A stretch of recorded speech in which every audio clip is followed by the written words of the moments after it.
그거 잘못하면 피부가 녹을 수 있어요.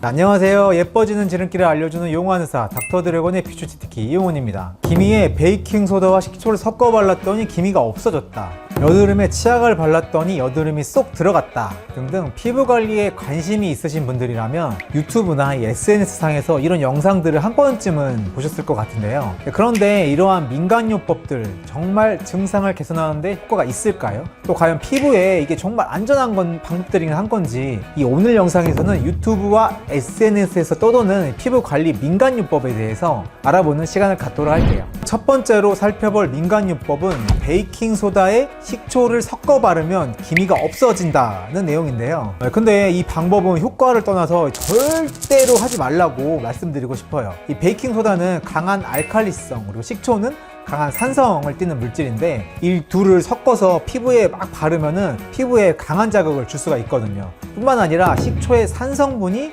피부를 녹일 수가 있어서 식초를 피부에 적용하는 행동은 절대로 삼가하시는 게 좋아요.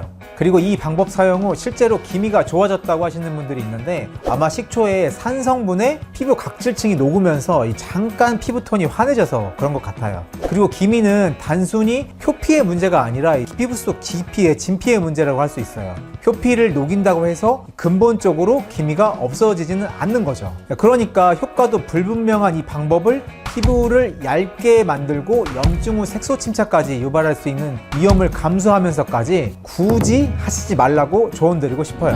그리고 또 흔히 이야기되는 이 민간요법으로는 여드름에 치약을 바르면 여드름이 없어진다는 이야기가 있는데, 아마 치약에는 과산화수소 같은 성분들이 포함되어 있어 이러한 살균 효과 때문에 여드름균을 죽이는 데 효과가 있지 않을까라는 생각에서 이런 민간요법이 떠도는 것 같아요. 하지만 치약에 함유되어 있는 이 성분들은 단단한 치아 표면 케어하는 성분들로 구성된 만큼 너무 자극이 될 수 있다고 할 수 있어요. 특히 치약 내에 포함된 불소와 같은 성분은 접촉성 피부염을 유발할 수 있고요. 또 반복 사용 시 피부 장벽을 손상시켜 여드름을 더 악화시킬 수 있으니까 사용을 절대로 삼가하셔야 돼요. 그리고 여드름 치료는 체계적인 치료 플랜을 가지고 치료를 하셔야지 효과와 안정성을 담보할 수 있는 만큼 이 무분별한 민간요법에 현혹되지 마시고 반드시 의료진과 상담 후에 체계적인 진료를 받으시는 게 바람직하다고 할 수 있어요.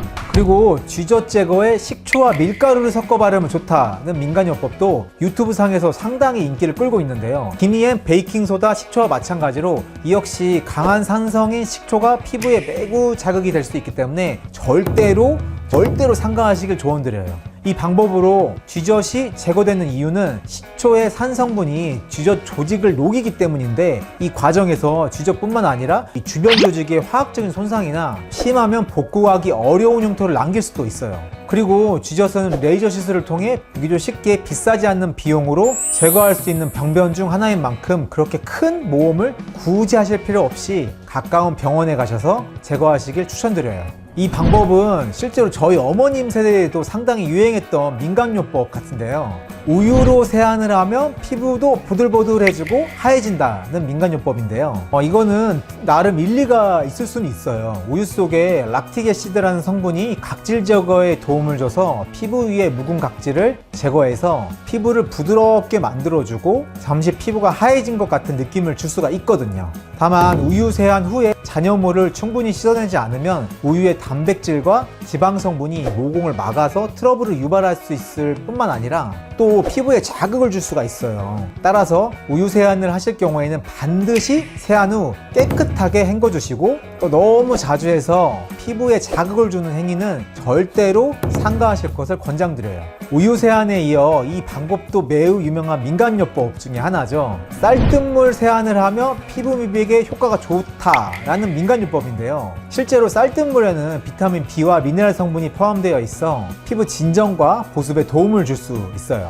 그런데 미백 효과는 쌀뜨물이 뽀얀색이라 이런 민간요법이 나온 것 같아요. 그리고 쌀뜨물 세안을 할 때도 주의사항이 있는데요. 우유 세안과 마찬가지로 쌀뜨물 세안 후 제대로 헹구지 않으면 우리 피부에 모공을 막아 트러블을 유발할 가능성이 있고, 또 장시간 방치된 쌀뜨물은 세균이 번식할 위험이 있으니까 피부에 쌀뜨물을 적용하실 때는 이 점을 꼭 주의해 주시는 게 좋아요. 자, 오늘은 유튜브와 SNS 등에 떠도는 피부 병변별 민간요법에 대해 그 진실과 주의할 점을 알아보는 시간을 가져봤는데 어떠셨나요? 의학적으로 확인되지 않는 방법으로 병변을 자가용 케어 하시다가 증상이 개선되기는커녕 오히려 병변이 악화되거나 또 돌이킬 수 없는 부작용을 유발할 수 있으니까 반드시 의료진과 상담 후 올바른 케어 방법으로 안전하고 효과적인 치료 진행하실 것을 권장드리면서 전 다음 시간에 또 재미있고 유익한 주제로 찾아뵙겠습니다.